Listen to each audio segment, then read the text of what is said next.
келініңе ошоны тапшырһаң, һин тагы ла мына ошулай бауынды эшләп, шунан бирергә тиешең бар. Ул икенче бауынды аңлата.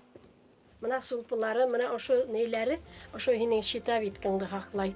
Данлыклы Башкорт авылы Юлдыбайда яшәүче нурлы карашлы был ханымды күбеһе белә. Хафиза Сәгъдәт Кыдамантаева социаль селтәрләрдә халкыбызның борынгы кәсепләрен әүдем тергеләүче булып танылган. Күңеле ис китмәле киң юмарт уның. Авыл китапханаһында тәүдә Юлдыбайдарды, аҙаҡ тирә-яҡ ауылдарҙан килгән ҡыҙҙарҙы йыйып, зауыҡлы һәм матур һөнәрҙәргә өйрәтә башлаған ағинәй ул. Ғүмере буйы математиканан уҡытҡан мөғәллимәгә оҫталыҡ дәресе биреү бер ни дә тормай. Әлхәмдүлилләһ, хаҡлы ялында ла 73 йәшлек ағинәй бер секунд ваҡытын заяға үткәрмәй. Яңы ысул өйрәндеме, башҡаларға еткерә. Күңел йылыһын мул өләшә, оло йәштә лә кешеләргә ярҙам итә алыуына ҡыуана. Диндең бөтә ҡағиҙәләрен ғәмәлгә ашырып йәшәй башлауына һөйөнөп бөтә алмай. Аллаһ ҡушҡанса атлап китеүем тормошомдың иң бәхетле ваҡиғаһы тип иҫәпләй ул. Әсәйем ауырып китте, атайлар өлкәнәйеп ауырый башланылар. Йәш кенә ҡыҙымды ерләнем бит инде. Шунан әсәй ауырғас ҡыйын булды. Әсәйемде 2 йыл һыҙып, әсәйем ауырған ваҡытта ултырабыҙ да, әсәйем әйтә, атайың нимә эшләй ти? Атайым китап уҡый. Шунан һин иғтибар иткәнең бармы, атайың ниндәй китап уҡый? Юҡ, ҡара әле, ул бит Ҡөрьән уҡый ти. Мин ҡараһам, атайымдың китап уҡып ултыра, Ҡөрьән уҡып ултыра. Хәрефләр менән күп бәләкәй китаплар бар. Шунан мин алфавит өйрәнә башланым, ғәрәп алфавитын. Шунан мин уҡырға өйрәнеп киттем. Әлмирә Әхметовна Өфөгә йөрөй башлағас, уның менән аралаштыҡ, бик ныҡ аралаштыҡ. Уны шунан әйтә, мин Хафизә дәрес бирергә уйлайым ти. Шунан әйҙә тип беҙ йыйылдыҡ, дәрес йыйылышып, хатындар бергелке, Фәүзиә апайлар, нитеп йыйылышып дәрес башланыҡ, ул беҙгә өйрәтә башланы. Мин шунда тәжвид фәнен белдем. Шунан миңә ул бик еңел булды, еңел бирелде.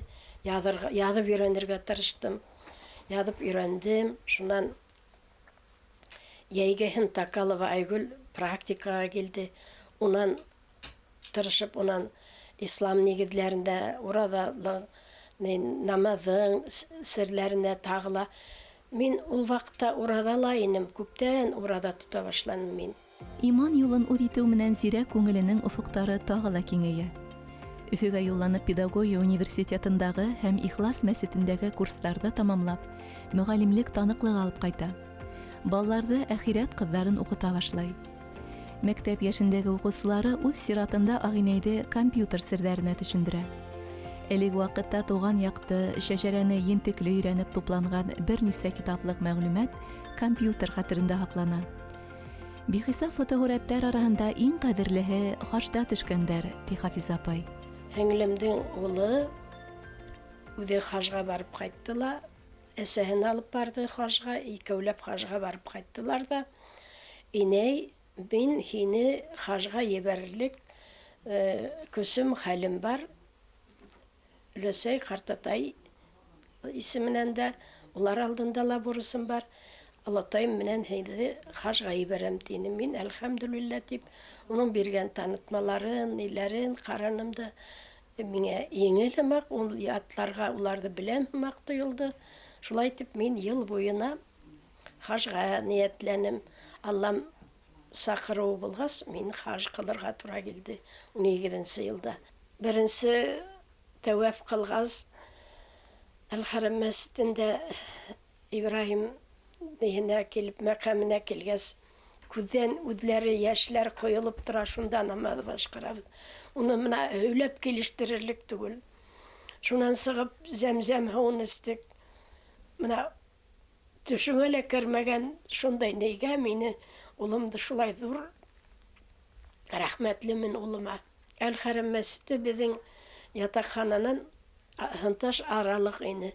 Шунда беҙ иртәнге намаҙға барып йөрөнөк. Һәр ваҡыт ул 3-нче тапҡыр барғас, улар бөтәһен беләләр, юлды беләләр, тәүҙә йөрөттәр. Шунан мин улар аңғына йөрөп, әлхәмдүлиллә, һәйбәт дуҫтар, дуҫ иштәрем булды. Ләлә, Рәсимә, Хәлимә, Фәниә, Әлмира. Беҙ яҡын туғанлашып киттек. Иң ауыры миңә теге ташта шайтанга кыбалап ташларга барган. Мына туннелден бараң. Иң авыры анау миңа шул булды. Әмиге әйтәләр, онда шудан һуң кайтып, гүсел койынып, икенче кием киеп алгас, шундай еңеллек булды, шундай еңеллек булды.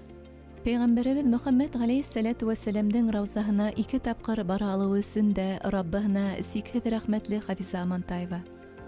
Изге йирдәрдән ян төягенә канатланып, Мәккә һәм Мәдинәдә рухи яктан сынығып, йөрәге иһә тагыла йомшарып, тормышына яңа максаттар алып кайта Хаҗия.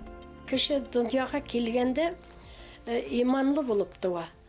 Шуннан кешенең үзенең акыл менән туа. Шул акылды кеше үзе тоя белергә тиеш. Шуннан шуны үзе һиҙә белергә тиеш. Үзенең ниндәй гамәл кылганын ул үзенә шуны дөресме юкмы икән дип фикерләй белергә тиеш. Шуннан шул дөрес булмаһа шуны юнәтеп гыйлем алырга тиеш. Менә шул минең максатым. Белгәнемдә үземнең белгәнемдә өйрәтү. Менә нимә беләм? Гыйлем Коръан буенчамы, хариф буенчамы, или бер эш буенчамы. Менә мәсәлән, ябай гына бүгенге көндә ниндәй эшләр булырга тиеш. Шахбан айында нимә эшләргә, Рамазан йетеп килә. Ни өчен урада тотабыз? Нимәгә кирәк ул урада? Нимәгә ул намаз?